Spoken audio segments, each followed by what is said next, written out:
চলে চলে এলো রঙ্গবতী মহিলা। ঝোল খাবো ঝোলের মতো ঝোল, ডাল খাবো ডালের মতো ডাল, ঠিক আছে? ভাজা খাবো ছাকা তেলে ভাজা, চচ্চড়ি খাবো সুন্দরভাবে, তাই তো?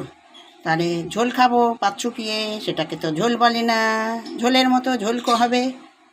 দিয়েছি লঙ্কা ফেলে, সাথে দিয়েছি পেঁপে আলু, হলুদ গুঁড়ো দিয়ে। হতে থাক বন্ধু, ফুটুক বন্ধু, অনেক দেরি আছে। এদিকে আমি ফলই মাছ নিয়েছি নুন হলুদ মাখিয়ে, ফলই না চিতল মাছ, ঠিক আছে? চলুন, দেখা যাবে, সঙ্গে থাকুন। গরম পড়েছে যে অনেক, জ্যান্ত মাছের ঝোল হবে যে। আর কি বলবো বন্ধুরা, সাথে থাকবে অনেক অনেক অনেক। আরে দেখিতে পাইবেন না, স্বামী আসবে ঘরে, বেলপানা দিতে হবে তার পেটটা ঠান্ডা করে। আসি বন্ধু আসি, টাটা।